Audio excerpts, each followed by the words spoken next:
Welcome back, my little recusants, to another episode of our Kingdom Hearts 1 Final Mix 100% guide. We've just finished the Pegasus Cup, and now I just noticed on our timer that we're after entering a new hour, so it is quickly off to Neverland to make sure we visit the clock tower each time we hit a new hour in our save file. Just for the next 12 hours or so, just so we can make sure we unlock every single Big Ben hourly reward that we can. So I believe we're on hour 11 now, and as I say, our main goal this episode is going to be the following. We're going to get through the Hercules Cup, and we're going to get all of the new Trinities that we're going to unlock. So beating the Hercules Cup actually allows us to get yellow Trinities, and these Trinities are some of the most powerful Trinities in the game. They give us such powerful items. Not as exciting as that item, fucking Mithril Shard, but hey, we need them for item synthesis, so better to get one for free than have to hunt down another treasure chest for them. But as I say, yeah, just going to finish up the Hercules Cup, which is going to actually have us fight against Hercules. It's so exciting, and this one really is. It's a crazy fight, like set of boss fights and stuff. It's amazing. We get that rematch with a certain character that we said we would do a rematch with. So yeah, it really brings this world full circle. And especially when this world technically is completely optional. Like, you realistically could just go Wonderland, Tarzan, go back to Traverse Town via, you know, Wonderland. You have the two gummy ships, you move on to Agrabah. You get the other gummy piece in Halloween Town, the other one in Neverland. Circle back to Traverse Town and move on. Like, you technically never have to step foot in here. So the fact that this world, I feel like, is just a really great testament to your strength.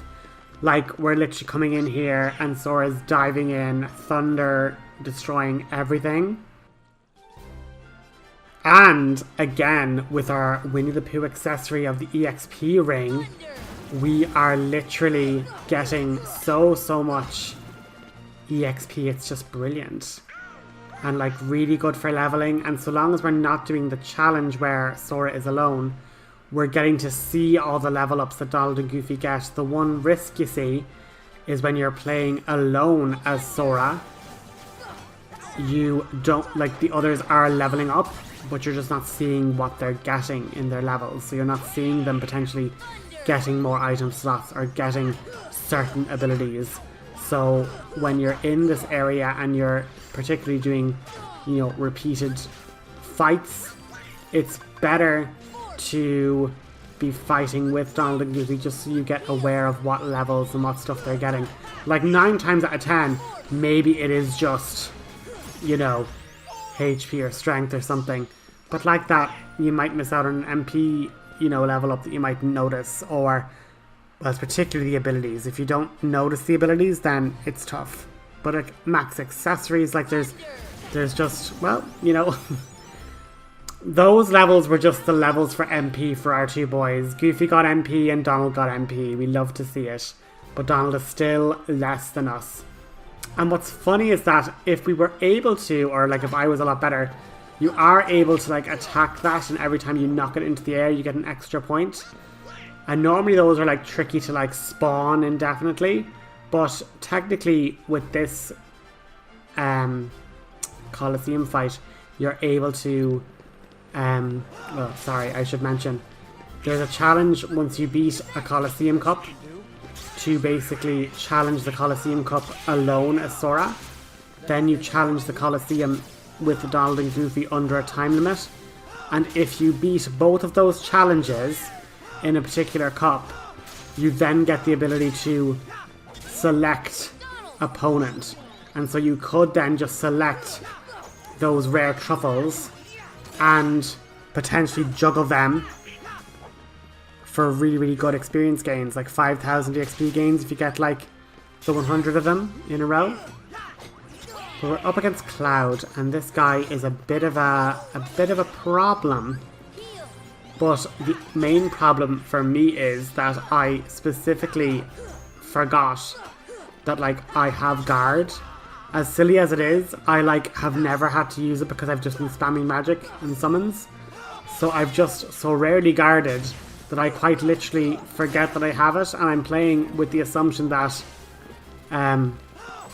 I don't have guard. But what you did see there was that Leaf Bracer quite literally saving my life, because so long as I'm healing myself, I can't let that go by. The duck, once again, put arrow on me when I was putting arrow on myself. Wasting 2 MP, and now I can't even cure him to get him back up. Oh, Donald, you're killing me, man. And now I have to, like, potion myself. This is how difficult things have become. But thanks, Donald. But realistically there, I literally press it and I'm like, do I have guard? I do. And quite literally, guard makes Cloud a lot easier. So watch this. If you guard as soon as he's, like, coming into your range with his, like, Sonic Blade, right? I'm kind of, like, jumping to try and get the right distance. And failing. But look, if you block and then block again, you actually interrupt his Sonic Blade. So wait for it. So it's like you have to block it first, then when he's going again, you block again, and the second time you block it consecutively, you'll completely stagger Cloud. But if you also manage to block his regular attack, you get tech points as well. And we're after getting an amazing level for Sora, like max items is amazing. And happy days, like, brilliant. More ethers for me. But yeah, the double block is where it's at now. And so long as I'm able to block Cloud, the fight becomes a lot more manageable. One other thing I will say, Stop is a wonderful spell. Stop is a great spell. If you can manage to, like, stop Cloud repeatedly and just let Donald and Goofy hammer away at him, it can be quite a good strategy. Especially considering the time trial is ahead of us. And there you see Leaf Bracer working again. So because I cast Cure on myself, I ended up with a couple of little invincibility frames. So I wasn't punished.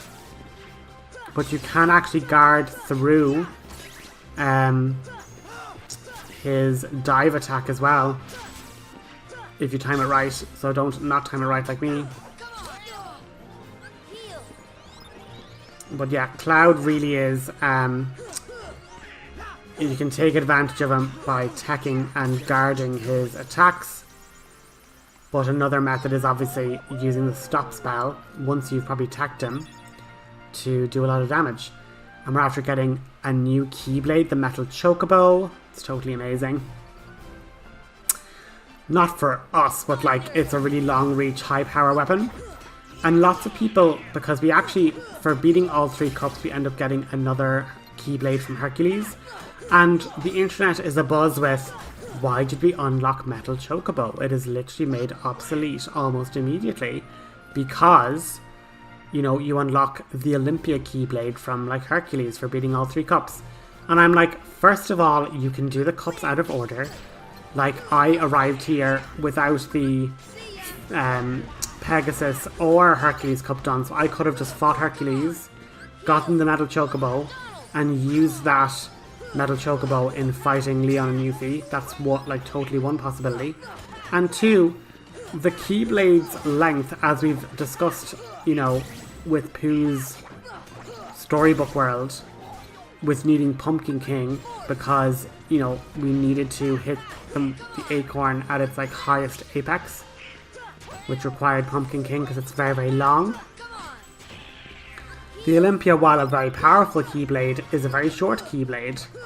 And, you know, Metal Chocobo, while not necessarily as strong, is incredibly, you know, long and powerful. So that's the reason. Like they have different strengths. Just because they don't, strictly speaking, have the strength, you know, number going super high doesn't mean it doesn't have other benefits. Now, for my magic build, am I going to be using Metal Chocobo? No, it specifically reduces MP, so I'm not going to be using it. But it's only fair to say, yeah, no, it's not that bad. And forgive the pause there. But basically, while Herc is glowing gold, you can't hurt him. He is in his god mode, and we need to hit him with a barrel to break his god super protections. But once he's in normal human mode, he is a lot easier to punish and beat up. But keep your arrow on and just run around and near enough that, like, you can find the barrels, but not so near that he's gonna destroy them all. But if he does end up destroying them all, more do spawn, so, like, don't worry about it. But if you're able to get that sweet attack spot where he ends up getting stunned, and then obviously if he goes in that big charge move, you're able to attack or guard to, you know, deflect it and get an opening. And with his spinny attack, if you actually manage to avoid his spin attack for the entire duration, he'll actually get dizzy when he's in human mode. If he's spinning attack you when he's golden in, like, god mode, then you're in trouble. Because he will not stagger from dizziness. But that's basically the fight. You're just sort of trying to punish him out of god mode. And you see, look, he won't stagger from dizziness. He'll just go straight back to, you know, getting ready to attack again. But he does have tons of breaks in his attack pattern to allow you to, you know, dive in and get an attack in. The only problem is I've run out of so much MP now that I can't spam my spells. But believe you me, when we get that knockout animation, we can also block or guard to try and protect ourselves from that. But see the way he started staggering around? That's if you don't get hit by the tornado too much, which is good. And I now have no more potions, so panic stations. Try not to get hit,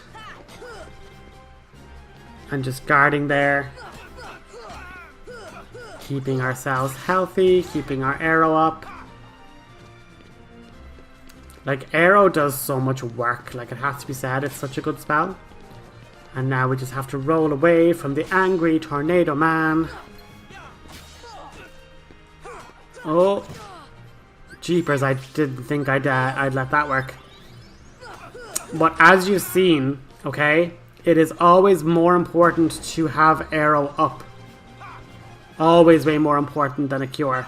Because odds are, with our defense the way it is, we are not going to survive too many hits from Hercules. So we need the arrow there as a buffer. And then within a good couple of combos, we're going to get our 2 MP back to then recast arrow. So, yeah. Oh, come on. Okay, we have decent enough HP. Let's get another cast of arrow back. Yeah, no, this is dicey. This is my least favorite time to be in, because we don't have an arrow up. We don't have that much MP to spam cures. But if we can just get enough MP to get arrow back up, and now we can cast it there when he's getting back into god mode. And then when he's typically doing that kind of stance, he's going to do his whole, oh, do you give up, and all that jazz. So yeah, just punish him now. And if you're actually able to knock him into barrels, I think it does more damage as well. And stuns him. So, you know, use that to your advantage too.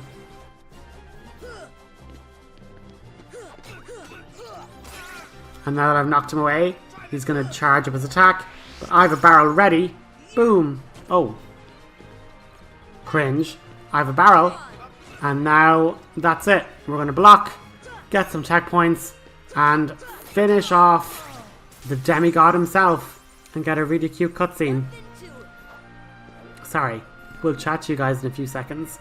We get the achievement Hero of the Coliseum for beating the Hercules Cup. We get a nice trophy. Like a physical trophy and an achievement. We love it. Herc gets a new weapon. And we'll listen to this. Wow! And I didn't even hold back! Now I finally know what you mean about strength of heart. Mine comes from Donald and Goofy. Come again? If we stick together, we're unbeatable. Not even Hercules stands a chance. With these guys beside me, I'm ready for anything. But that's not exactly what... Of course. Your friends give you strength. Isn't that right, Phil? The three of you together make great heroes. And as a team, I'm sure you can overcome anything.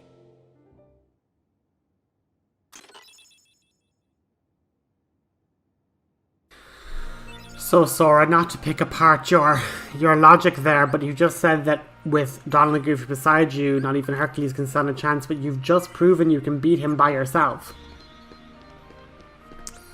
Anyway, we unlocked the Yellow Trinity, and in the only circumstance a Trinity unlocks the keyhole.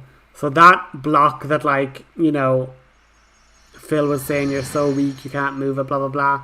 Now we've kind of proven ourselves with the power of friendship, we were able to move it, and now we've actually been able to seal the keyhole in Olympus. And when we leave Olympus, we're going to get a achievement for actually sealing the Olympus keyhole. So you have to make sure you actually do the Trinity. Like, Olympus isn't sealed until you actually do the Trinity. So just make sure you do that.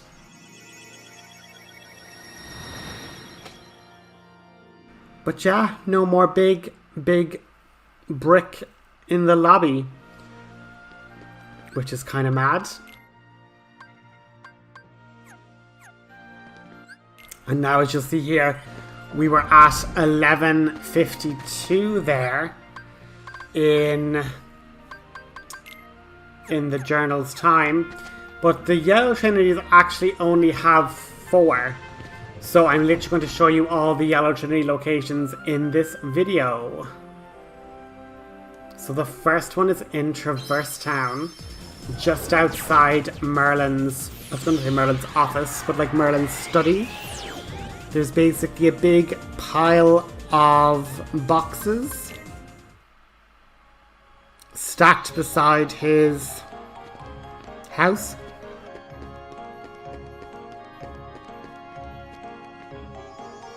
Oh, sorry, and I can't believe I forgot to do this as well.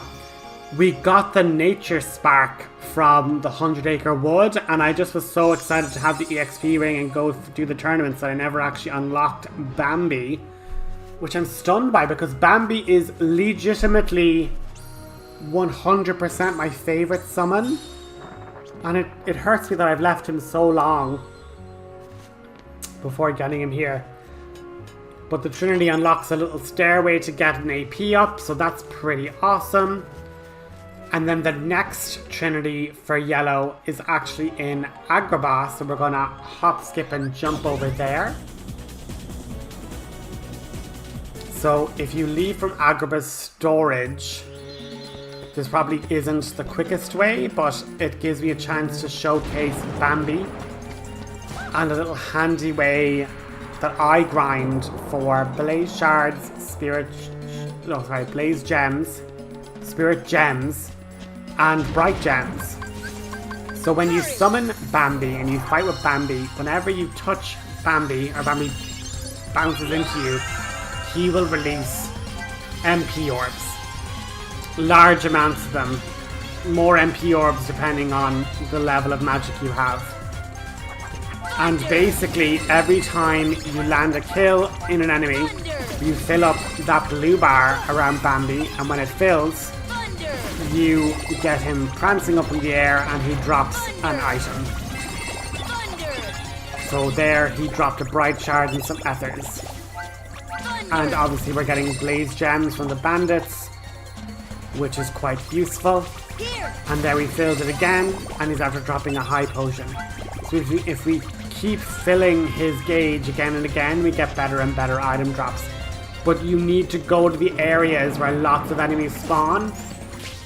And basically the lamp chamber where we fought Jafar, that's an excellent area to summon Bambi in, because we actually get so many bandits for blaze gems, air pirates for the spirit gems. Thunder! And then when Bambi gets high enough ranks, he ends up dropping bright gems as well. So here's our third little Trinity. It functionally does nothing. So there's literally very little point in doing it. But it's this one in the ship's hold. It is the best reason to get the Yellow Trinity, because you not only get Dalmatians, you also get what's the word? You get Dalmatians and you also get an arrow upgrade. And the arrow spell, it has to be said, is the most versatile spell in your Kingdom Hearts 1 repertoire. Arrow already, defensive buff, love that. Then you have arrow when you get it to Aurora. What it does is any enemy that touches the wind barrier gets attacked with damage. Thunder! Collect those puppies. You need those puppies with the flight ability. And then Aeroga, when you get it to its final tier, basically it not only halves damage you take, deals damage when people touch the barrier, it now reflects projectiles, which is just amazing. It's just an amazing spell, and getting it more powered up only makes it more useful. And like, it was already so useful, it's a bit criminal that like it's just so useful. But yeah, collect all these different treasure chests, they're absolutely amazing. We get more puppies, and we now get Aurora up at the top here. Obviously, if you got another upgrade, it would just replace that with, you know, the tier 3 or whatever. But if you check out our little Trinity list, all of the push Trinities are done.